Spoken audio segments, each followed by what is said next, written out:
बहुत समय पहले की बात है। श्रावस्ती नगरी में गौतम बुद्ध अपने अनुयायियों के साथ जेतवन विहार में ठहरे हुए थे। दिन भर की शिक्षाओं और प्रवचनों के बाद जब रात्रि का समय होता तो बुद्ध गहरी शांति में लीन हो जाते। किंतु एक कथा थी जिसे वे प्रायः रात्रि में ध्यानपूर्वक स्मरण करते। यह कथा न केवल उनके लिए बल्कि उनके सभी शिष्यों के लिए एक अनमोल मोती के समान थी। यह कथा थी एक गरीब ब्राह्मण की, जिसका जीवन संघर्षों से भरा था, परंतु जिसने अंततः आत्मज्ञान और प्रेम के रास्ते पर विजय पाई। उस ब्राह्मण का नाम था सुदत्त। सुदत्त एक अत्यंत निर्धन ब्राह्मण था। उसका घर मिट्टी का एक छोटा सा कच्चा झोपड़ा था, जो गांव के किनारे एक पीपल के पेड़ के नीचे बना हुआ था। उसके पास न खेत थे न पशु। दिन भर वह यज्ञ और पूजा पाठ कर किसी तरह थोड़ा बहुत अन्न जुटा लेता और उसी में अपने परिवार का पेट पालता। परंतु जिस युग में धन और प्रतिष्ठा ही ब्राह्मणता का प्रमाण माने जाते थे, उस युग में निर्धन सुदत्त को समाज से अपमान और तिरस्कार ही मिला करता। एक दिन की बात है, श्रावस्ती के पास के एक बड़े गांव में एक धनी सेठ के यहां यज्ञ का आयोजन किया गया। ब्राह्मणों को बुलाया गया, दक्षिणा का वादा भी था। सुदत्त भी वहां पहुंचा। आशा थी कि शायद कुछ अन्न, वस्त्र या सिक्के मिल जाएं। किंतु जब लोगों ने उसका फटा कुर्ता और धूल धूसरित रूप देखा तो उसका उपहास उड़ाया गया। एक युवा ब्राह्मण ने व्यंग्य किया, ब्राह्मण नहीं, भिक्षुक लगता है। यज्ञ की अग्नि को यह अशुद्ध कर देगा। सुदत्त अपमानित होकर लौट आया। उस रात वह झोपड़ी में बैठा रोता रहा। उसकी पत्नी देवकी ने चुपचाप उसका सिर सहलाया और कहा, प्राणनाथ, मनुष्यता बाहरी वस्त्रों से नहीं, हृदय की अग्नि से पहचानी जाती है। यदि समाज हमें नहीं समझता तो क्या हुआ, शायद कोई और मार्ग हो जो सच्चा हो। वही रात्रि थी जब सुदत्त ने पहली बार बुद्ध का नाम सुना। एक बटोही व्यापारी ने उसकी झोपड़ी में शरण ली थी और उसने बताया कि श्रावस्ती के जेतवन विहार में एक महान तपस्वी तथागत बुद्ध का निवास है, जिनके पास सभी प्रश्नों का उत्तर है। अगली सुबह ही सुदत्त अपनी लाठी और मिट्टी के पात्र में कुछ चावल लेकर चल पड़ा। लंबी यात्रा, धूप की तपन और थकान के बावजूद उसके मन में एक अपूर्व शांति थी। जब वह जेतवन पहुंचा तो बुद्ध अपने शिष्यों के साथ बैठे थे। उसकी आंखों में करुणा थी और बुद्ध की दृष्टि में स्वागत। सुदत्त ने उन्हें प्रणाम किया और कहा, भगवन, मैं एक तुच्छ ब्राह्मण हूं। समाज ने मेरा तिरस्कार किया, किंतु मेरे भीतर अग्नि है जो बुझती नहीं। मैं सत्य की खोज में आया हूं। बुद्ध मुस्कुराए। उन्होंने सुदत्त से पूछा, क्या तुम भूखे हो? सुदत्त ने सिर झुका दिया। बुद्ध ने आनंद को संकेत किया और कुछ भोजन सुदत्त को दिया गया। उस दिन सुदत्त ने केवल भोजन नहीं, करुणा का स्वाद चखा। बुद्ध ने कहा, ब्राह्मण वह नहीं जो वेदों का ज्ञान रखे पर दूसरों का तिरस्कार करे। ब्राह्मण वह है जो मोह, घृणा और अहंकार को त्याग दे। ब्राह्मण वह है जो दया में स्थित हो, सत्य में स्थित हो। उन वचनों ने सुदत्त के अंतर्मन में जैसे दीप जला दिया। वह कुछ क्षण मौन रहा, फिर बुद्ध के चरणों में झुक गया। हे प्रभु, क्या मैं आपके संघ में स्थान पा सकता हूं? बुद्ध ने कहा, धर्म का द्वार सभी के लिए खुला है। इस प्रकार सुदत्त भिक्षु बन गया। वर्षों तक वह बुद्ध के साथ रहा। उसने शिक्षा ग्रहण की, ध्यान साधना की और अंततः वह एक श्रेष्ठ भिक्षु बन गया, जो गांव-गांव जाकर लोगों को करुणा और अहिंसा का मार्ग बताता। किंतु एक घटना थी जो इस कथा को बुद्ध के हृदय से जोड़ती थी। बहुत वर्षों बाद जब बुद्ध कौशाम्बी में प्रवचन दे रहे थे, तब एक वृद्ध स्त्री ने उनसे मिलने की प्रार्थना की। वह कांपती हुई आई और उसके साथ एक युवा बालक था, कुपोषित, दुर्बल और आंखों में भय। भगवान, उसने कहा, मैं देवकी हूं। वर्षों पहले मेरा पति सुदत्त आपको मिलने गया था। हमें लगा था वह लौट आएगा, पर वह कभी नहीं आया। बुद्ध की आंखों में क्षण भर को मौन उतर आया। उन्होंने आनंद को पास बुलाया और कहा, सुदत्त को बुलाओ। वह वृद्ध अब बुद्ध के प्रमुख शिष्यों में से एक था, शांत, सौम्य, आत्मविभोर। जब सुदत्त और देवकी की आंखें मिलीं, तो वर्षों का विरह आंसुओं में बह गया। देवकी ने केवल इतना कहा, मैंने तुमसे कोई प्रश्न नहीं किया, मैंने केवल विश्वास किया। बुद्ध ने कहा, यही प्रेम है, जो प्रश्न नहीं करता, केवल प्रतीक्षा करता है। और यही धर्म है जो केवल तिरस्कार को सहता नहीं, उसे करुणा में बदल देता है। उस रात जब सभी सोने जा रहे थे, बुद्ध ने अपने शिष्यों से कहा, यह कथा, इस ब्राह्मण की कथा मेरी शैया के साथ रहती है। यह मुझे स्मरण कराती है कि सबसे बड़ा तप तिरस्कार को सहकर प्रेम करने में है। यही कारण है कि जब मैं निद्रा की ओर जाता हूं तो सुदत्त और देवकी की कथा मेरे अंतर में गूंजती है। और यही कारण है कि जब भी कोई भिक्षु पूछता, भगवान आज रात क्या स्मरण करे, तो बुद्ध कहते, उस ब्राह्मण की कथा स्मरण करो जो निर्धन था पर प्रेम में धनी, जो तिरस्कृत था पर आत्मज्ञान का पात्र। चलिए अब अगली प्राणदायक कहानी की तरफ बढ़ते हैं। बहुत समय पहले की बात है। मगध राज्य की सीमाओं से दूर एक घना और शांत वन था। उस वन के पास एक छोटा सा गांव बसा था, शांत, सरल और गरीबी में लिपटा हुआ। वहीं रहता था एक गरीब ब्राह्मण, नाम था देवश्रव। उसका जीवन बड़ा कठिन था, न अपने लिए पर्याप्त भोजन, न तन ढकने को वस्त्र। फिर भी उसकी आत्मा पवित्र थी, उसका मन शांत और हृदय करुणा से परिपूर्ण। देवश्रव को विद्या का बहुत मान था। वह वेदों का झाता था, किंतु उसे कभी अवसर नहीं मिला कि वह राजाओं के दरबार में अपने ज्ञान का प्रदर्शन कर सके। गांव वाले उसकी बुद्धि और ज्ञान की सराहना करते थे, परंतु पेट की भूख सराहना से नहीं मिटती। हर रात वह एक वृक्ष के नीचे बैठकर मंत्रों का जाप करता और फिर भूखा ही सो जाता। लेकिन एक रात कुछ अलग हुआ। उस रात चंद्रमा बादलों में छिपा हुआ था, चारों ओर घना अंधकार फैला था। हवा में एक रहस्यमय शांति थी, जैसे सारी प्रकृति किसी दिव्य उपस्थिति की प्रतीक्षा कर रही हो। देवश्रव थका हुआ था, पर नींद उसकी आंखों से कोसों दूर थी। वह बैठा रहा, आकाश की ओर ताकते हुए। तभी उसकी आंखें बंद होने लगीं और वह एक हल्की सी तंद्रा में चला गया। तभी उसने एक प्रकाश देखा। कोई तेज आ रहा था, शांत चित्त, गंभीर दृष्टि और कोमल चरण। यह कोई साधारण व्यक्ति नहीं था। देवश्रव ने आंखें खोली और सामने खड़े थे स्वयं भगवान बुद्ध। बुद्ध मुस्कुराए। क्या तुम आज भी नींद से जूझ रहे हो ब्राह्मण? उन्होंने पूछा। देवश्रव ने हाथ जोड़ लिए। भगवान, यह नींद क्यों नहीं आती? जब भूख लगती है तो शरीर करवटें बदलता है, जब चिंता होती है तो मन विचलित होता है। क्या नींद केवल राजा और अमीरों का वरदान है? बुद्ध कुछ देर शांत रहे, फिर बोले, मैं तुम्हें एक कहानी सुनाता हूं, जिसे मैं अक्सर अपने भिक्षुओं को सुनाता हूं। इसे सुनते सुनते वे निद्रा के गहरे सागर में उतर जाते हैं, जहां न चिंता होती है न पीड़ा। क्या तुम सुनना चाहोगे? देवश्रव ने सिर झुका दिया और बुद्ध ने कहानी शुरू की। बहुत समय पहले की बात है। एक विशाल नगरी थी, सुप्रकाशा। उस नगरी में एक चक्रवर्ती सम्राट राज्य करता था, जिसका नाम था अशोक वर्मा। उसका राज्य दूर दूर तक फैला था और वह हर रात चैन से सोया करता था। उसके पास सैकड़ों रथ, हजारों सैनिक और असंख्य संपत्ति थी, परंतु एक बात विशेष थी, उसकी गहरी और शांत नींद। वहीं दूसरी ओर उसी नगरी में एक निर्धन दंपति रहता था, आरुणि और वृंदा। वे हर दिन मेहनत करते, परंतु जैसे ही रात आती वे करवटें बदलते रहते। वृंदा कहती, हे प्रभु, यह कैसा अन्याय है। राजा को सब कुछ मिला, सोने की शैया, गद्दे, इत्र और गीत, और नींद भी, और हमें जो श्रम करते हैं दिन भर, एक क्षण भी निद्रा नसीब नहीं होती। आरुणि ने उत्तर दिया, शायद हमें सोने के लिए कुछ और चाहिए।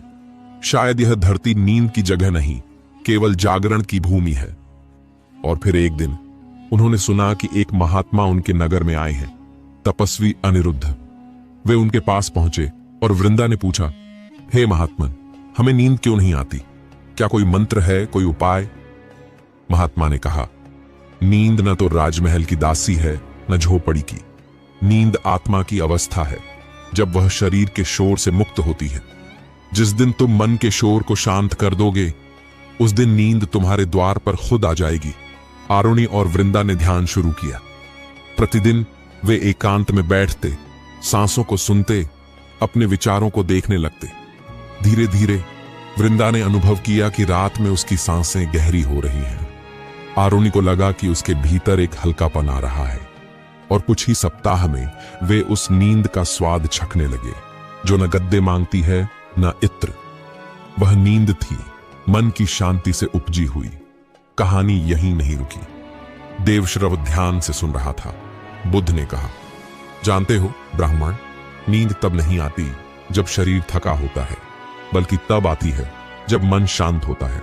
नींद किसी साधारण शारीरिक क्रिया का नाम नहीं, वह आत्मा की विश्रांति है। नींद वह पल है जब आत्मा परमात्मा की गोद में सिर रखकर विश्राम करती है। देवश्रव की आंखों में आंसू आ गए। पर भगवान, उसने पूछा, मैं अपने विचारों को कैसे शांत करूं? मेरे भीतर तो अभाव की आंधी चलती है। बुद्ध बोले, जिस दिन तुम अपने अभाव को देखकर मुस्कुराओगे, वह दिन तुम्हारी नींद की शुरुआत होगी। देखो वृक्ष को, वह भी कभी कभी सूखा होता है, पर वह खड़ा रहता है, शांत। जब हम हर कमी को अपना गुरु बना लें, तब नींद हमारे शिष्य बन जाती है। और बुद्ध ने वहीं एक मंत्र सिखाया, गहरी सांसें लेते हुए शांति शांति शांति का जाप करना। देवश्रव ने वैसा ही किया। कुछ ही क्षणों में उसकी सांसें धीमी होने लगीं। उसके शरीर का भार जैसे धरती ने अपने भीतर खींच लिया हो, और उसकी आंखें बंद होने लगीं। बुद्ध मुस्कुराए। उनके चरणों में एक ब्राह्मण सो चुका था, कई वर्षों बाद, एक शांत और पूर्ण निद्रा में। बुद्ध ने आसमान की ओर देखा और धीमे से बोले, जो मन अपने विचारों को समझता है, उन्हें गिनता नहीं, वही मन सच्ची निद्रा का अधिकारी होता है। और तब से बुद्ध यह कथा अपने हर शिष्य को सुनाते थे। नींद का वरदान। उनकी वाणी होती, हे भिक्षुओं, जब तुम निद्रा में प्रवेश करो तो अपने विचारों को विदा दो, जैसे एक यात्री अपना बोझ छोड़ देता है। जब तुम सांस लो तो उसे धन्यवाद दो, और जब आंखें बंद हों तो समझो यह अंधकार नहीं, आत्मा का आलोक है। यही है वह निद्रा जो मुक्त करती है। यही है वह नींद जो मोक्ष की सीढ़ी है। और तभी से यह कथा गरीब ब्राह्मण की, राजा की नींद की और वृंदा की सांसों की सैकड़ों वर्षों से सोने से पहले सुनाई जाती रही है। वैशाली नगर के पास एक छोटा सा गांव था, जहां के लोगों की जिंदगी सुखद थी, पर एक रहस्यमय समस्या ने उन्हें घेर लिया। कई महीनों से गांव के लोगों को नींद नहीं आती थी। बच्चे रात को जागते, बूढ़े करवटें बदलते और युवा थके हुए शरीर को बिस्तर पर ढोते, पर नींद उनकी आंखों से कोसों दूर रहती। गांव वालों ने वैद्य को दिखाया, मंत्रों का जाप किया, यहां तक कि देवताओं को प्रसाद चढ़ाया, पर कोई फायदा नहीं हुआ। एक दिन गांव के मुखिया ने सुना कि महात्मा गौतम बुद्ध कुशीनगर की ओर जा रहे हैं। उसने सोचा, शायद वे हमारी समस्या का हल जानते हों। गांव वालों ने बुद्ध का स्वागत किया और अपनी पीड़ा सुनाई। बुद्ध मुस्कुराए और बोले, मैं समझ गया हूं, नींद शरीर की नहीं, मन की गहराइयों से आती है। कल सुबह सभी को मेरे साथ वन की ओर चलना होगा। अगले दिन बुद्ध गांव वालों को एक पेड़ के नीचे ले गए, जहां एक छोटा सा तालाब था। उन्होंने सभी से कहा, इस तालाब को देखो, इसका पानी गंदा है, कीचड़ से भरा हुआ। क्या तुम्हें इसमें अपनी परछाई दिखाई दे रही है?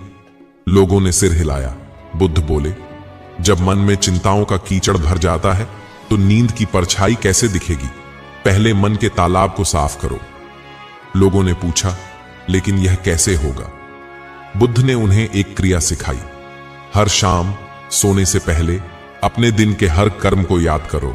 जो भी तुमने किया उसे बिना स्वार्थ के किया हो तो मन में प्रसन्नता का एक पत्ता डालो, और जहां लालच या क्रोध हुआ हो वहां उसे तालाब से निकाल फेंको। गांव वालों ने ऐसा ही किया। धीरे धीरे उनके मन का कीचड़ कम होने लगा। एक सप्ताह बाद कुछ लोगों को नींद आनी शुरू हो गई, पर मुखिया अभी भी व्याकुल था। उसने बुद्ध से पूछा, मैंने अपने सभी बुरे विचार निकाल दिए, फिर भी नींद नहीं आती। बुद्ध उसे एक पहाड़ी पर ले गए। वहां एक बूढ़ा कुम्हार चाक पर बर्तन बना रहा था। बुद्ध ने पूछा, इस चाक को घूमते देखो, अगर यह रुक जाए तो क्या होगा? मुखिया बोला, बर्तन बनना बंद हो जाएगा। बुद्ध मुस्कुराए, ठीक यही तुम्हारे मन के साथ हो रहा है। तुमने विचारों को तो निकाल दिया, पर मन को रुकने नहीं दिया।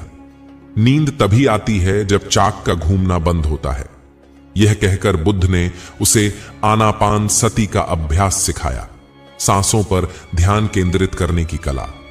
मुखिया ने इसे अपनाया और एक रात जब वह सांसों की लय गिनते गिनते सो गया तो उसे समझ आया, नींद कोई उपलब्धि नहीं बल्कि आत्मसमर्पण है। कुछ दिनों बाद पूरा गांव गहरी नींद में सो रहा था। बुद्ध विदा होने लगे तो मुखिया ने पूछा, भगवान, आप खुद कैसे सोते हैं? क्या आपका मन कभी विचारों से भर नहीं जाता? बुद्ध ने एक कहानी सुनाई। एक युवक ने मुझसे पूछा, आपके मन में शांति कैसे आई? मैंने उससे एक दीपक जलाकर पूछा, इसकी लौ कब स्थिर होती है? उसने कहा, जब हवा ना हो। मैंने कहा, मेरा मन वह दीपक है और मेरी सांसें वह हवा। जब मैं सांसों को देखता हूं तो हवा रुक जाती है और लौ शांत हो जाती है। यह कहानी आगे बढ़ती है जब गांव के लोगों की नींद लौट आती है, पर एक नई समस्या सामने आती है। गांव के बच्चे अब सपनों में डरने लगे हैं। बुद्ध फिर उनकी मदद करते हैं। वे बच्चों को समझाते हैं कि डर के सपने मन के छिपे हुए भय हैं। एक दिन बुद्ध बच्चों को जंगल में ले जाते हैं और उनसे कहते हैं, इस पेड़ की छाल देखो, यह ऊपर से खुरदुरी है लेकिन अंदर से नरम। ठीक वैसे ही डर का सामना करो तो पता चलेगा कि वह खोखला है। बच्चे रोज एक नई शिक्षा के साथ सोते और धीरे धीरे उनके सपने भी शांत हो गए। कहानी का अंत एक गहन संवाद के साथ होता है, जहां बुद्ध अपने शिष्य आनंद से कहते हैं, नींद जागृति का प्रतीक है। जो दिन में जागता नहीं वह रात में कैसे सोएगा?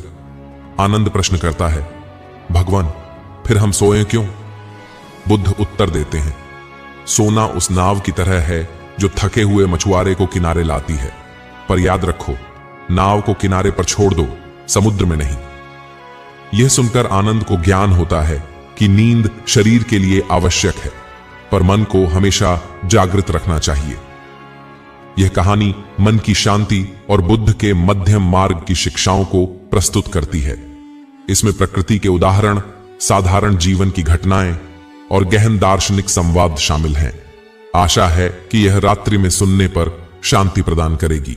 एक बार की बात है जब गौतम बुद्ध अपने शिष्यों के साथ एक घने वन में ठहरे हुए थे। रात का समय था, चांदनी हल्की रोशनी बिखेर रही थी और ठंडी हवा मन को शांति देने वाली थी। सभी शिष्य बुद्ध के चारों ओर बैठे थे, उनकी वाणी को सुनने को आतुर। बुद्ध मुस्कुराए और बोले, आज मैं तुम्हें एक विशेष कथा सुनाने जा रहा हूं। यह वह कथा है जो मैं स्वयं को भी सुनाता हूं जब मैं ध्यान में होता हूं।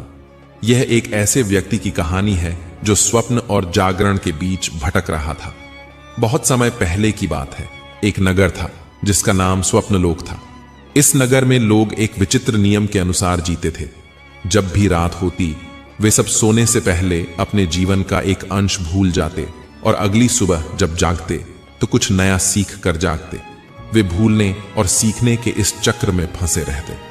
इस नगर में एक युवक रहता था जिसका नाम आनंदित था। वह हमेशा इस रहस्य को समझना चाहता था कि क्यों हर रात जब वह सोता तो उसका कोई न कोई स्मरण खो जाता था।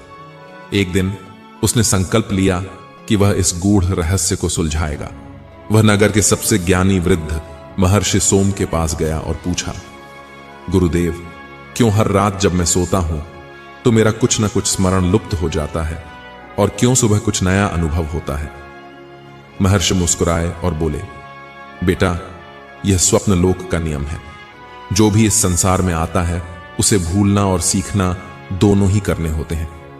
यदि तुम इस रहस्य को समझना चाहते हो तो तुम्हें 3 रात्रियों तक जागते रहना होगा और अपनी चेतना को स्थिर रखना होगा। आनंदित ने महर्षि की आज्ञा स्वीकार की। पहली रात उसने स्वयं को जगाए रखने की पूरी कोशिश की, लेकिन आधी रात को ही उसकी आंखें भारी हो गईं और वह गहरी नींद में चला गया। सुबह जब वह जागा तो उसे याद नहीं था कि रात को उसने क्या किया था। दूसरी रात उसने जल से अपनी आंखें धोईं, ध्यान किया और पूरी शक्ति से जागृत रहने का प्रयास किया। लेकिन जब भोर होने को आई तो उसकी चेतना धुंधली हो गई और वह नींद में चला गया। जब वह जागा तो उसे कुछ भी स्मरण नहीं था। तीसरी रात उसने एक विशेष उपाय अपनाया। उसने अपने चारों ओर दीपक जलाए और स्वयं को जागृत रखने के लिए आत्म संयम का अभ्यास किया। उसने मन को एक बिंदु पर केंद्रित किया और सोने की इच्छा को त्याग दिया। धीरे धीरे उसे अनुभव होने लगा कि जब कोई सोता है तो वह अपने विचारों और स्मरणों को छोड़कर किसी और लोक में प्रवेश करता है। तभी उसने एक अद्भुत अनुभव किया। उसकी चेतना ने स्वप्न लोक से परे जाने का मार्ग देख लिया। वह जान गया कि नींद केवल शरीर के लिए होती है, आत्मा तो सदैव जागृत रहती है। इतना कहकर बुद्ध रुक गए और शिष्यों की ओर देखा। वे सभी ध्यानपूर्वक उनकी कथा सुन रहे थे। बुद्ध मुस्कुराए और बोले, जैसे आनंदित ने समझा वैसे ही हमें भी समझना चाहिए कि नींद केवल शरीर को विश्राम देने के लिए होती है, परंतु हमारी चेतना सदा जागृत रहनी चाहिए। एक शिष्य ने पूछा, भगवान, तो क्या हमें नींद नहीं लेनी चाहिए? बुद्ध हंसे और बोले, नहीं, नींद आवश्यक है, लेकिन जैसे जल में उतरने से भी एक कुशल तैराक डूबता नहीं है, वैसे ही एक जागरूक व्यक्ति सोते हुए भी अपनी चेतना को स्थिर रख सकता है।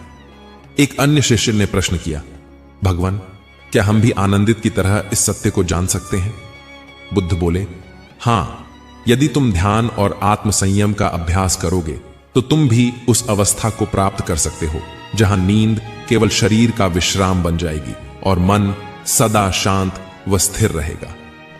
यह सुनकर सभी शिष्य गहरे ध्यान में चले गए। धीरे धीरे रात का अंधकार और भी गहरा हो गया, लेकिन उनके भीतर की जागृति बढ़ने लगी। बुद्ध ने अपनी कथा समाप्त की और बोले, इस कथा को स्मरण रखना, क्योंकि जब तुम सोने जाओगे तब यह तुम्हें याद दिलाएगी कि जागरूकता ही सत्य का मार्ग है। सभी शिष्य प्रसन्न हो गए और अपनी अपनी शैया पर जाने लगे। लेकिन उस रात वे अलग अनुभव कर रहे थे।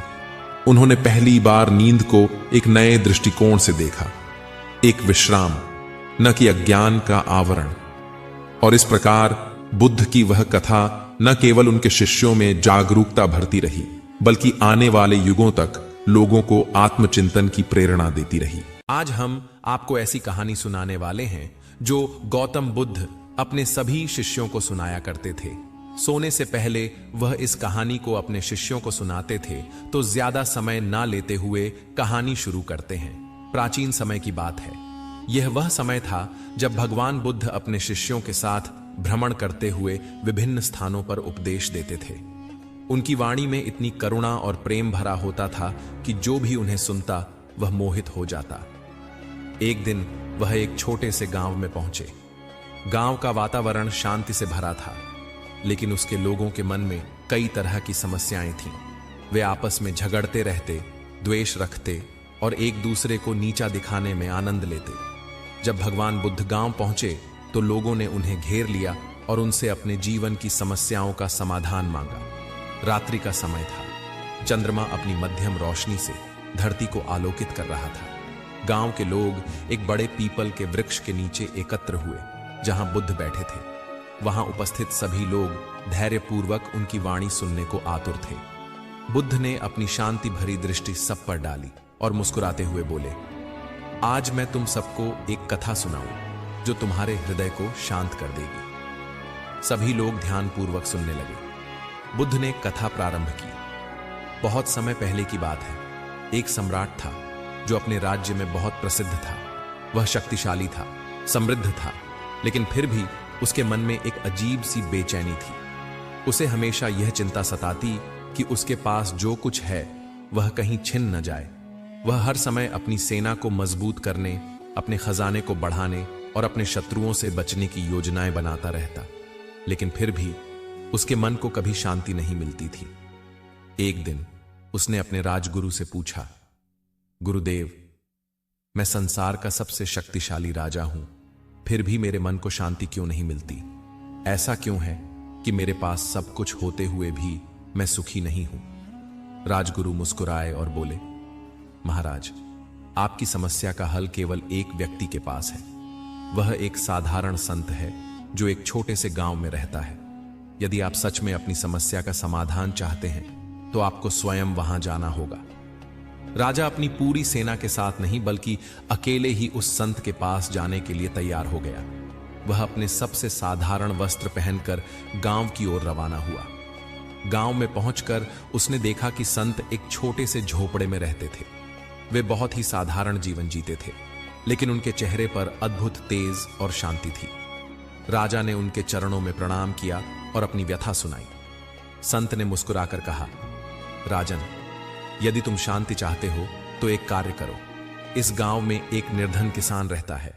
वह अत्यंत गरीब है, लेकिन फिर भी वह हर समय प्रसन्न रहता है। पहले तुम उसके जीवन को देखो, फिर हम बात करेंगे।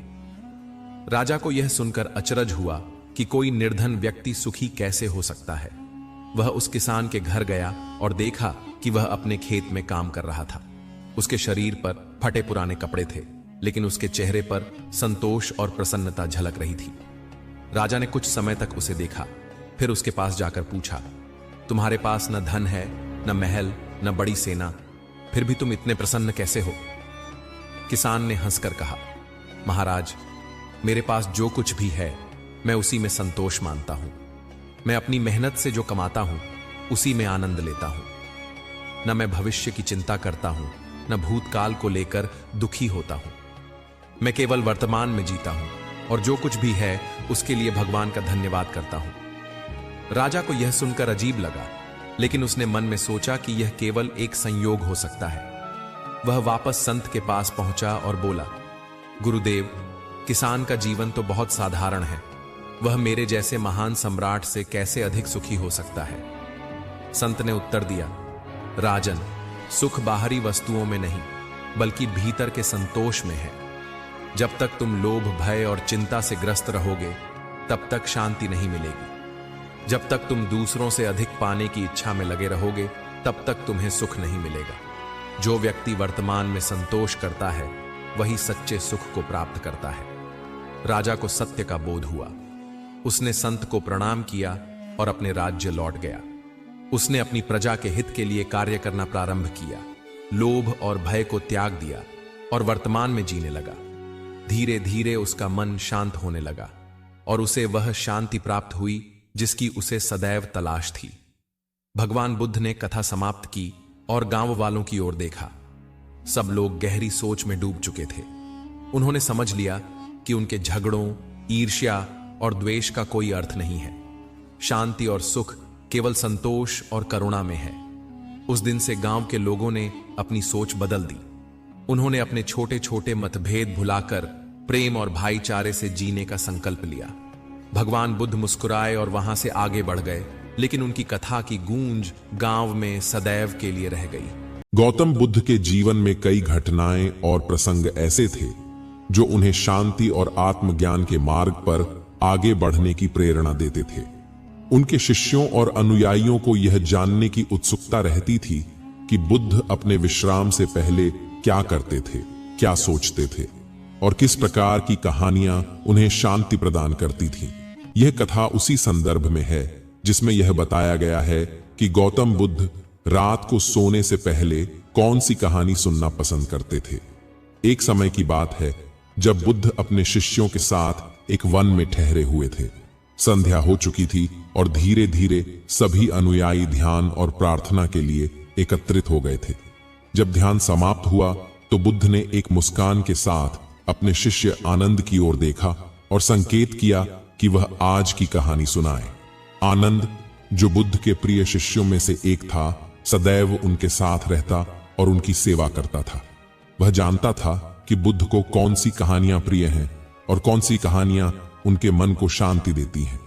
उसने धीमे स्वर में कहना प्रारंभ किया, हे तथागत, आज मैं आपको एक ऐसी कहानी सुनाने जा रहा हूं जो करुणा और क्षमा की महत्ता को दर्शाती है। यह कहानी एक साधु की है जो अत्यंत दयालु और परोपकारी था।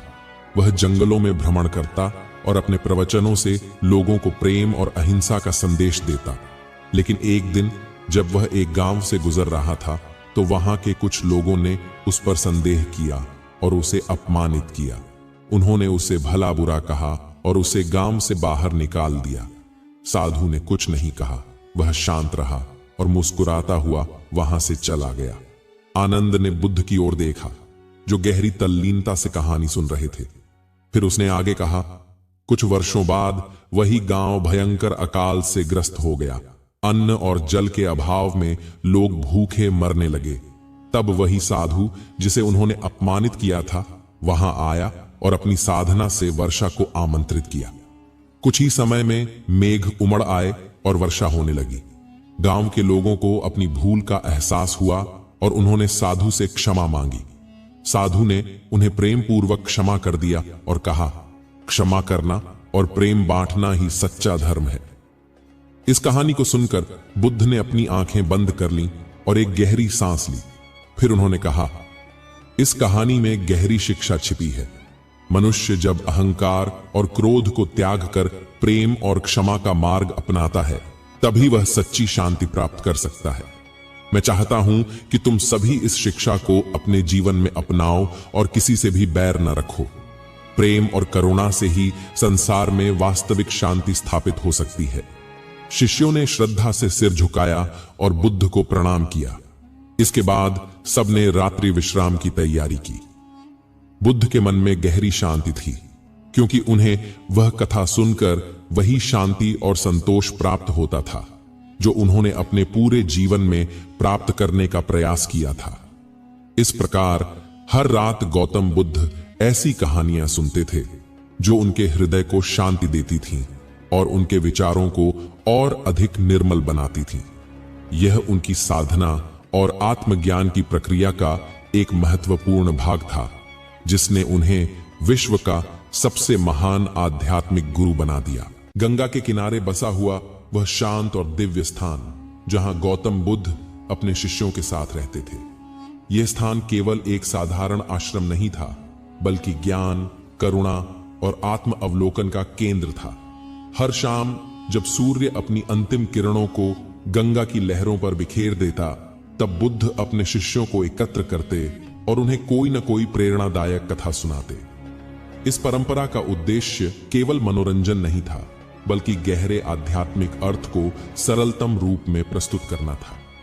एक दिन की बात है, जब वर्षा ऋतु अपने चरम पर थी और मेघों से आच्छादित आकाश रह रहकर गरज रहा था। ठंडी हवा के झोंके आश्रम के विशाल वृक्षों को झकझोर रहे थे। बुद्ध अपने शिष्यों के साथ सभा कक्ष में बैठे थे। शांत चेहरे पर एक दिव्य आभा थी जो उनके अंतर्मन की शांति को दर्शा रही थी। शिष्य जो उनकी वाणी के लिए सदा तत्पर रहते थे, उत्सुकता पूर्वक उनकी ओर देख रहे थे। बुद्ध ने अपनी कोमल वाणी में कहा, आज मैं तुम सबको एक कथा सुनाऊंगा जो इस संसार के सबसे महत्वपूर्ण सत्य को उजागर करेगी। यह कथा उस समय की है जब मैं स्वयं एक यात्रा पर था। शिष्य ध्यानपूर्वक सुनने लगे। बुद्ध ने अपनी कथा आरंभ की। बहुत समय पहले एक गांव में एक धनी व्यापारी रहता था। वह अपनी संपत्ति और वैभव के लिए प्रसिद्ध था, किंतु साथ ही अत्यधिक अभिमानी भी था। उसे अपनी धन संपत्ति का इतना गर्व था कि वह गरीबों और जरूरतमंदों को तुच्छ समझता था। उसने कभी किसी की सहायता नहीं की थी और अपनी ही दुनिया में मग्न रहता था। एक दिन वह अपने व्यापार के सिलसिले में एक लंबी यात्रा पर निकला। मार्ग में उसने देखा कि एक वृद्ध व्यक्ति जो बहुत ही कृशकाय और दुर्बल था, एक वृक्ष के नीचे बैठा है। वह थका हुआ था और प्यासा भी दिख रहा था।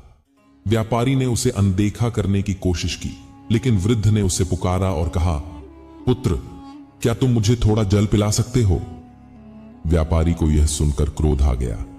उसने सोचा, मैं कोई साधारण व्यक्ति नहीं हूं जो किसी अजनबी को जल पिलाऊं। उसने घृणा से वृद्ध को देखा और कहा, मैं तुम्हारी सहायता क्यों करूं? यह मेरा जल है और मैं इसे किसी के साथ बांटने के लिए बाध्य नहीं हूं। इतना कहकर वह आगे बढ़ गया, लेकिन भाग्य को कुछ और ही मंजूर था।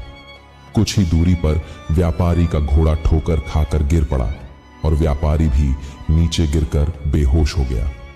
जब उसे होश आया तो उसने स्वयं को उसी वृक्ष के नीचे पाया जहां वह वृद्ध व्यक्ति बैठा था, लेकिन अब स्थिति बदल चुकी थी। व्यापारी अत्यधिक प्यासा और कमजोर महसूस कर रहा था। उसे लगा जैसे जीवन उसके शरीर से निकलता जा रहा हो। तभी उस वृद्ध व्यक्ति ने अपने पास रखा एक पात्र उठाया और उसमें से जल निकालकर व्यापारी के सूखे होठों पर रखा। व्यापारी ने जल ग्रहण किया और उसकी जान बच गई। जब उसे कुछ शक्ति मिली तो उसने वृद्ध से पूछा, मैंने तुम्हारी सहायता करने से इनकार कर दिया था, फिर भी तुमने मेरी सहायता क्यों की? वृद्ध व्यक्ति मुस्कुराया और बोला, पुत्र, जीवन में सच्ची संपत्ति धन नहीं बल्कि करुणा और दया है। जब मैं प्यासा था तब तुमने मुझे जल नहीं दिया, लेकिन जब तुम प्यासे थे तब मैंने तुम्हारी सहायता की, क्योंकि मैं जानता हूं कि मानवता का वास्तविक धर्म क्या है। केवल वही व्यक्ति सच्चा धनी है जो अपनी संपत्ति का उपयोग दूसरों की भलाई के लिए करता है। व्यापारी को अपनी गलती का एहसास हुआ। उसने वृद्ध के चरणों में गिरकर क्षमा मांगी और वचन दिया कि आगे से वह अपने धन का उपयोग समाज के कल्याण के लिए करेगा। बुद्ध ने कथा समाप्त की और अपने शिष्यों की ओर देखा। वहां सन्नाटा छा गया था। सभी शिष्य गहन विचार में डूब चुके थे। बुद्ध ने मुस्कुराते हुए कहा, इस संसार में सबसे महान संपत्ति करुणा और दया है। हम चाहे कितने भी धनी क्यों न हो जाएं, यदि हमारे हृदय में दूसरों के प्रति प्रेम और सेवा की भावना नहीं है तो हमारी संपत्ति व्यर्थ है। उनकी यह वाणी सुनकर शिष्यगण अपने अपने स्थान से उठे और अपने भीतर की करुणा को और अधिक प्रबल करने का संकल्प लिया। वह रात एक नई सीख लेकर आई थी। आश्रम के शांत वातावरण में बुद्ध की यह कथा हर शिष्य के हृदय में एक अमिट छाप छोड़ गई। इसके बाद से आश्रम में रहने वाले सभी शिष्य यह संकल्प लेने लगे कि वे न केवल अपने आत्मोद्धार के लिए साधना करेंगे, बल्कि समाज की सेवा के लिए भी तत्पर रहेंगे। गंगा की लहरों की तरह यह संदेश धीरे धीरे दूर दूर तक फैलने लगा और बुद्ध की शिक्षाएं समस्त जगत में व्याप्त हो गईं। बचपन में दादाजी हर रात को सोने से पहले हमें कहानियां सुनाया करते थे। उनकी कहानियां कभी वीरों की होती, कभी परियों की, तो कभी अद्भुत संसारों की। उन्हीं कहानियों में से एक थी रहस्यमयी जंगल का रहस्य। बहुत साल पहले की बात है, जब छोटे से गांव तिरोली में एक लड़का रहता था जिसका नाम अमन था। अमन बचपन से ही बहुत जिज्ञासु था। उसे नई जगहों को खोजना, वहां की कहानियां सुनना और उन्हें समझना बहुत पसंद था। उसके गांव के पास एक घना जंगल था जिसके बारे में सब कहते थे कि वहां जाने वाले कभी वापस नहीं आते। गांव के बड़े बुजुर्गों ने बच्चों को वहां जाने से मना किया था, लेकिन अमन के मन में हमेशा यह सवाल उठता कि आखिर उस जंगल में ऐसा क्या है जो लोग कभी लौट कर नहीं आते। एक दिन अमन ने ठान लिया कि वह इस रहस्य को सुलझा कर रहेगा। उसने अपने सबसे अच्छे दोस्त रवि को यह बात बताई। पहले तो रवि डर गया, लेकिन अमन की हिम्मत और जिज्ञासा देखकर वह भी तैयार हो गया। दोनों ने योजना बनाई कि वे रात के समय जंगल में जाएंगे ताकि कोई उन्हें रोक न सके। रात हुई, चांदनी अपनी हल्की रोशनी फैला रही थी और हल्की हवा चल रही थी।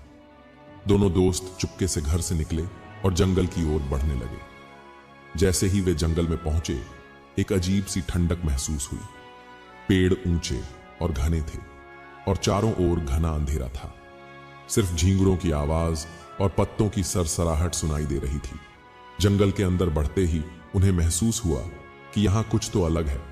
हवा में अजीब सी खुशबू थी और एक चमकीली रोशनी दूर से दिखाई दे रही थी। दोनों धीरे धीरे उस रोशनी की तरफ बढ़ने लगे। जैसे जैसे वे पास पहुंचे, उन्होंने देखा कि वहां एक पुरानी हवेली खड़ी थी जो बहुत ही भव्य लेकिन सुनसान थी। हवेली की खिड़कियों से हल्की रोशनी बाहर आ रही थी और अंदर से धीमी धीमी सरगोशियों की आवाज भी आ रही थी। अमन ने धीरे से दरवाजे को धक्का दिया और वह चरमराते हुए खुल गया। दोनों अंदर घुसे और देखा कि दीवारों पर पुरानी तस्वीरें टंगी थीं, जिनमें कुछ अजीब सी आकृतियां बनी हुई थीं। तभी अचानक एक तेज हवा चली और दरवाजा अपने आप बंद हो गया। दोनों डर गए, लेकिन हिम्मत बनाए रखी। जैसे ही वे आगे बढ़े, एक बड़ी सी कुर्सी पर बैठा एक बूढ़ा आदमी दिखा। उसकी आंखें चमक रही थीं और उसने मुस्कुराकर कहा, आखिरकार तुम आ ही गए। अमन और रवि चौंक गए। वे समझ नहीं पा रहे थे कि यह कौन है और इसे उनके आने के बारे में कैसे पता था।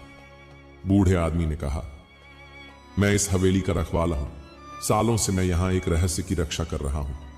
इस जंगल में आने वाले लोग उस रहस्य को ढूंढने की कोशिश में फंस जाते हैं और वापस नहीं जा पाते।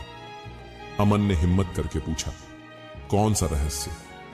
बूढ़े आदमी ने अपनी उंगली से हवेली की एक पुरानी किताब की ओर इशारा किया।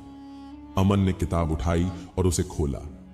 किताब के पन्नों में एक जादुई संसार की कहानी थी, जिसमें लिखा था कि जो भी इस किताब को पूरा पढ़ लेगा वह इस संसार का हिस्सा बन जाएगा और उसे हमेशा के लिए यहीं रहना पड़ेगा। रवि ने घबराकर कहा, हमें यहां से भागना चाहिए। लेकिन अमन ने कहा, अगर हम भाग गए तो यह रहस्य हमेशा के लिए बना रहेगा और भी लोग इसमें फंस सकते हैं। हमें इसका हल निकालना होगा। अमन ने ध्यान से किताब पढ़नी शुरू की और पाया कि उसमें एक मंत्र लिखा था जो इस जादू को तोड़ सकता था। लेकिन शर्त यह थी कि मंत्र को पूरी निष्ठा और विश्वास के साथ पढ़ना होगा। अमन और रवि ने मिलकर वह मंत्र पढ़ा। जैसे ही उन्होंने मंत्र पूरा किया, हवेली कांपने लगी, दीवारों से रोशनी निकलने लगी और अचानक सब कुछ गायब हो गया। वे दोनों अब जंगल के एक खुले मैदान में खड़े थे और हवेली वहां नहीं थी। वे दोनों एक दूसरे को देख रहे थे, ये समझने की कोशिश कर रहे थे कि आखिर हुआ क्या। तभी गांव के बड़े बुजुर्ग वहां आ गए और बोले, तुमने हमारे गांव पर पड़े इस श्राप को खत्म कर दिया। ये जंगल अब सुरक्षित है। अमन और रवि ने गर्व से एक दूसरे को देखा। उन्होंने न सिर्फ एक रहस्य को सुलझाया बल्कि गांव को भी बचा लिया। उस रात जब वे घर लौटे तो अमन के दादाजी ने उन्हें गले लगाकर कहा, तुम्हारी कहानी अब मैं हर रात बच्चों को सुनाया करूंगा ताकि वे भी साहस और बुद्धिमानी से हर समस्या का हल निकालना सीखें। उस रात के बाद तिरोली गांव के बच्चे हर रात सोने से पहले यह कहानी सुनते थे और अमन और रवि की बहादुरी से प्रेरित होते थे। एक बार की बात है जब गौतम बुद्ध अपने शिष्यों के साथ एक घने वन में ठहरे हुए थे। रात का समय था, चांदनी हल्की रोशनी बिखेर रही थी और ठंडी हवा मन को शांति देने वाली थी। सभी शिष्य बुद्ध के चारों ओर बैठे थे, उनकी वाणी को सुनने को आतुर। बुद्ध मुस्कुराए और बोले, आज मैं तुम्हें एक विशेष कथा सुनाने जा रहा हूं। यह वह कथा है जो मैं स्वयं को भी सुनाता हूं जब मैं ध्यान में होता हूं। यह एक ऐसे व्यक्ति की कहानी है जो स्वप्न और जागरण के बीच भटक रहा था। बहुत समय पहले की बात है। एक नगर था जिसका नाम स्वप्नलोक था। इस नगर में लोग एक विचित्र नियम के अनुसार जीते थे। जब भी रात होती, वे सब सोने से पहले अपने जीवन का एक अंश भूल जाते और अगली सुबह जब जागते तो कुछ नया सीख कर जागते। वे भूलने और सीखने के इस चक्र में फंसे रहते। इस नगर में एक युवक रहता था जिसका नाम आनंदित था। वह हमेशा इस रहस्य को समझना चाहता था कि क्यों हर रात जब वह सोता तो उसका कोई न कोई स्मरण खो जाता था। एक दिन उसने संकल्प लिया कि वह इस गूढ़ रहस्य को सुलझाएगा। वह नगर के सबसे ज्ञानी वृद्ध महर्षि सोम के पास गया और पूछा, गुरुदेव, क्यों हर रात जब मैं सोता हूं तो मेरा कुछ न कुछ स्मरण लुप्त हो जाता है और क्यों सुबह कुछ नया अनुभव होता है? महर्षि मुस्कुराए और बोले, बेटा, यह स्वप्नलोक का नियम है। जो भी इस संसार में आता है उसे भूलना और सीखना दोनों ही करने होते हैं। यदि तुम इस रहस्य को समझना चाहते हो तो तुम्हें 3 रात्रियों तक जागते रहना होगा और अपनी चेतना को स्थिर रखना होगा। आनंदित ने महर्षि की आज्ञा स्वीकार की। पहली रात उसने स्वयं को जगाए रखने की पूरी कोशिश की, लेकिन आधी रात को ही उसकी आंखें भारी हो गईं और वह गहरी नींद में चला गया। सुबह जब वह जागा तो उसे याद नहीं था कि रात को उसने क्या किया था। दूसरी रात उसने जल से अपनी आंखें धोईं, ध्यान किया और पूरी शक्ति से जागृत रहने का प्रयास किया। लेकिन जब भोर होने को आई तो उसकी चेतना धुंधली हो गई और वह नींद में चला गया। जब वह जागा तो उसे कुछ भी स्मरण नहीं था। तीसरी रात उसने एक विशेष उपाय अपनाया। उसने अपने चारों ओर दीपक जलाए और स्वयं को जागृत रखने के लिए आत्मसंयम का अभ्यास किया। उसने मन को एक बिंदु पर केंद्रित किया और सोने की इच्छा को त्याग दिया। धीरे धीरे उसे अनुभव होने लगा कि जब कोई सोता है तो वह अपने विचारों और स्मरणों को छोड़कर किसी और लोक में प्रवेश करता है। तभी उसने एक अद्भुत अनुभव किया। उसकी चेतना ने स्वप्न लोक से परे जाने का मार्ग देख लिया। वह जान गया कि नींद केवल शरीर के लिए होती है, आत्मा तो सदैव जागृत रहती है। इतना कहकर बुद्ध रुक गए और शिष्यों की ओर देखा। वे सभी ध्यानपूर्वक उनकी कथा सुन रहे थे। बुद्ध मुस्कुराए और बोले, जैसे आनंदित ने समझा वैसे ही हमें भी समझना चाहिए कि नींद केवल शरीर को विश्राम देने के लिए होती है, परंतु हमारी चेतना सदा जागृत रहनी चाहिए। एक शिष्य ने पूछा, भगवान, तो क्या हमें नींद नहीं लेनी चाहिए? बुद्ध हंसे और बोले, नहीं, नींद आवश्यक है, लेकिन जैसे जल में उतरने से भी एक कुशल तैराक डूबता नहीं है, वैसे ही एक जागरूक व्यक्ति सोते हुए भी अपनी चेतना को स्थिर रख सकता है। एक अन्य शिष्य ने प्रश्न किया, भगवान, क्या हम भी आनंदित की तरह इस सत्य को जान सकते हैं? बुद्ध बोले, हां, यदि तुम ध्यान और आत्म संयम का अभ्यास करोगे तो तुम भी उस अवस्था को प्राप्त कर सकते हो जहां नींद केवल शरीर का विश्राम बन जाएगी और मन सदा शांत व स्थिर रहेगा। यह सुनकर सभी शिष्य गहरे ध्यान में चले गए। धीरे धीरे रात का अंधकार और भी गहरा हो गया, लेकिन उनके भीतर की जागृति बढ़ने लगी। बुद्ध ने अपनी कथा समाप्त की और बोले, इस कथा को स्मरण रखना, क्योंकि जब तुम सोने जाओगे तब यह तुम्हें याद दिलाएगी कि जागरूकता ही सत्य का मार्ग है। सभी शिष्य प्रसन्न हो गए और अपनी अपनी शैया पर जाने लगे, लेकिन उस रात वे अलग अनुभव कर रहे थे। उन्होंने पहली बार नींद को एक नए दृष्टिकोण से देखा, एक विश्राम, न कि अज्ञान का आवरण।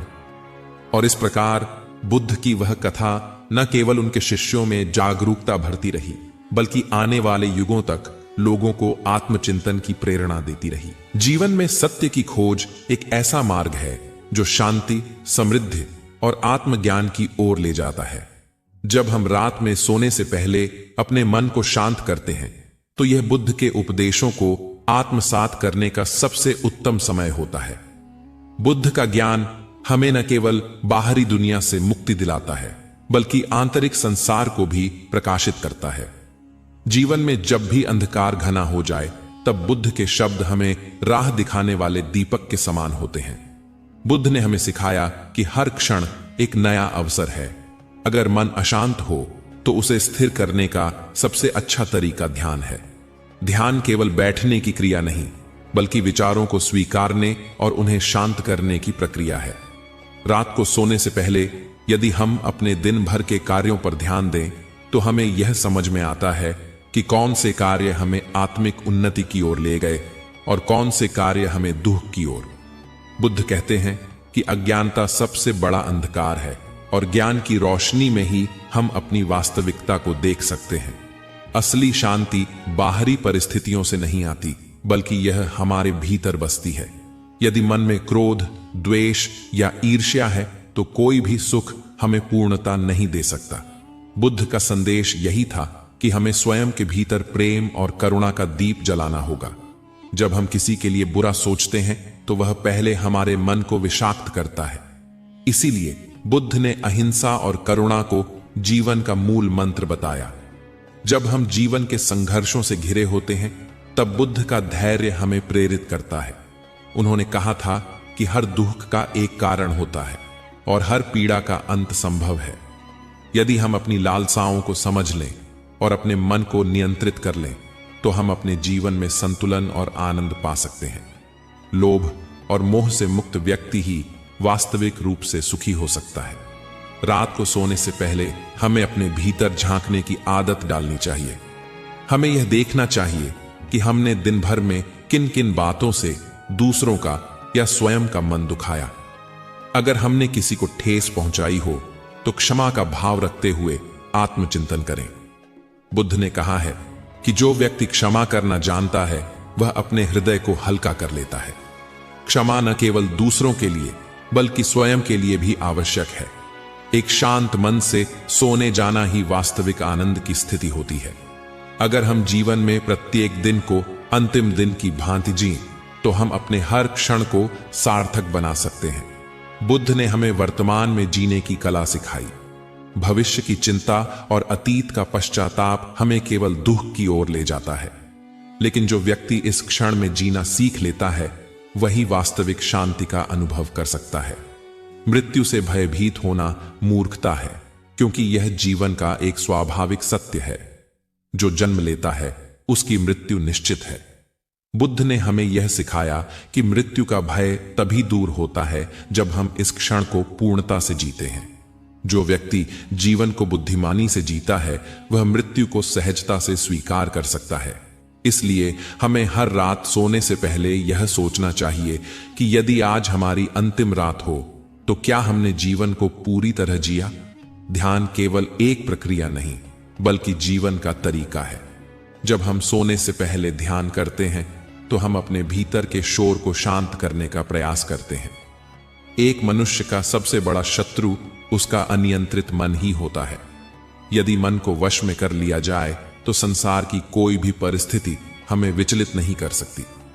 बुद्ध का यही संदेश था, मन को साधो, अपने विचारों को सकारात्मक बनाओ और अपने कर्मों को शुद्ध रखो।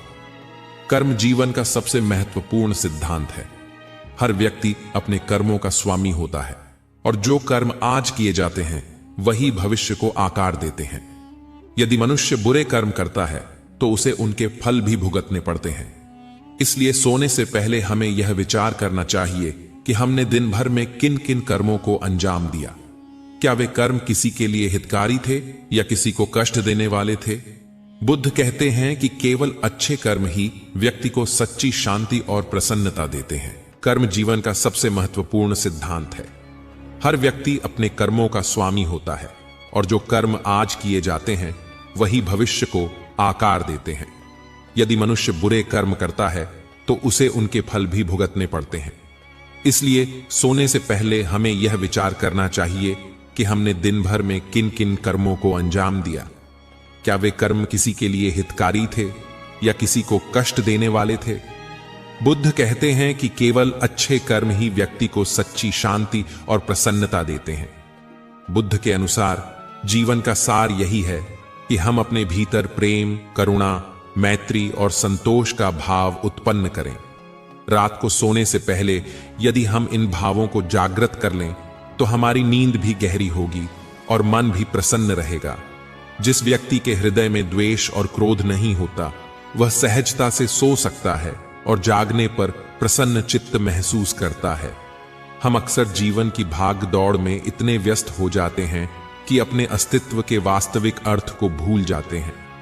बुद्ध हमें याद दिलाते हैं कि सच्चा जीवन वही है जो जागरूकता के साथ जिया जाए। अगर हम हर दिन को पूर्णता के साथ जीना चाहते हैं तो हमें ध्यान और आत्मविश्लेषण की आदत डालनी होगी। इससे हमें यह समझ में आएगा कि हम कौन हैं, हमारे जीवन का उद्देश्य क्या है और हम किस ओर बढ़ रहे हैं। बुद्ध का मार्ग कोई जादू नहीं बल्कि एक विज्ञान है। उन्होंने जो बातें कहीं वे केवल विश्वास करने के लिए नहीं बल्कि अनुभव करने के लिए थीं। जब हम उनके बताए मार्ग पर चलते हैं तो हमें स्वयं अनुभव होता है कि शांति और सुख कहां निवास करते हैं। यह केवल बाहरी परिस्थितियों पर निर्भर नहीं करता बल्कि हमारे दृष्टिकोण पर निर्भर करता है। रात को सोने से पहले आत्मचिंतन करना एक महान अभ्यास है। इससे हमें अपने जीवन की दिशा का आभास होता है और हम अपने भीतर सुधार ला सकते हैं। बुद्ध ने कहा है कि मनुष्य स्वयं अपना सबसे बड़ा मित्र और सबसे बड़ा शत्रु है। यदि मन को सही दिशा में मोड़ दिया जाए तो जीवन स्वर्ग बन सकता है, लेकिन यदि मन नकारात्मकता से भर जाए तो सुख की कोई संभावना नहीं रहती। बुद्ध का ज्ञान शाश्वत है, उनका संदेश हर युग के लिए प्रासंगिक है। जीवन में कितनी भी कठिनाइयां आएं, यदि हम धैर्य और बुद्धिमत्ता से काम लें तो हम हर समस्या का समाधान खोज सकते हैं। हमें दूसरों से अपेक्षाएं रखने की बजाय स्वयं को आत्मनिर्भर बनाना चाहिए। जब हम दूसरों से अपेक्षा रखते हैं तो हमें दुख मिलता है, लेकिन जब हम स्वयं को ही अपने सुख दुख का स्वामी मान लेते हैं तब हमें वास्तविक स्वतंत्रता मिलती है। इसीलिए सोने से पहले हमें इन विचारों पर चिंतन करना चाहिए और अपने मन को शांत करने का प्रयास करना चाहिए। जब मन शांत होगा तो शरीर भी स्वस्थ रहेगा और जीवन में भी संतुलन बना रहेगा। बुद्ध के उपदेश केवल सुनने के लिए नहीं बल्कि अपनाने के लिए हैं। अगर हम सच में अपने जीवन में शांति चाहते हैं तो हमें उनके मार्ग का अनुसरण करना होगा और अपने भीतर के अज्ञान को दूर करना होगा। बुद्ध के शब्दों में ही जीवन का सार छिपा है। जो जाग गया वही सफल हुआ। अगर हम इस क्षण में जागरूक रहना सीख लें तो हमारा हर दिन एक नया उत्सव बन सकता है। सोने से पहले आत्ममंथन करें, ध्यान करें और अपने जीवन को बुद्धिमत्ता से जीने का संकल्प लें। यही बुद्ध की वास्तविक शिक्षाओं का पालन करना होगा। बुद्ध का ज्ञान अनंत है और उनके विचारों का विस्तार जितना अधिक किया जाए उतना ही हमारे जीवन में शांति और समझ का संचार होता है। जब हम रात में सोने से पहले बुद्ध के विचारों पर चिंतन करते हैं तो यह आत्मविश्लेषण का सबसे उपयुक्त समय होता है। यह वह समय होता है जब संसार की चहल पहल शांत हो जाती है और हम अपने भीतर की ध्वनियों को सुन सकते हैं। बुद्ध ने कहा था कि मनुष्य का सबसे बड़ा संघर्ष उसके अपने मन से होता है। यदि मन को साध लिया जाए तो संसार की कोई भी परिस्थिति हमें विचलित नहीं कर सकती, लेकिन यदि मन अशांत है तो बाहरी दुनिया की कोई भी सुख सुविधा हमें आनंद नहीं दे सकती। सोने से पहले हमें यह विचार करना चाहिए कि हमारे मन की स्थिति क्या है। क्या हमने दिन भर में अपने मन को शांत रखने का प्रयास किया या इसे व्यर्थ की चिंताओं और क्रोध में उलझने दिया? बुद्ध कहते हैं कि मन को नियंत्रित करना ही सच्ची साधना है। मनुष्य का जीवन उसके कर्मों पर आधारित होता है। कोई भी कर्म व्यर्थ नहीं जाता, हर कर्म का फल अवश्य मिलता है। यदि हम अच्छे कर्म करते हैं तो उनका सकारात्मक प्रभाव हमारे जीवन में दिखाई देता है।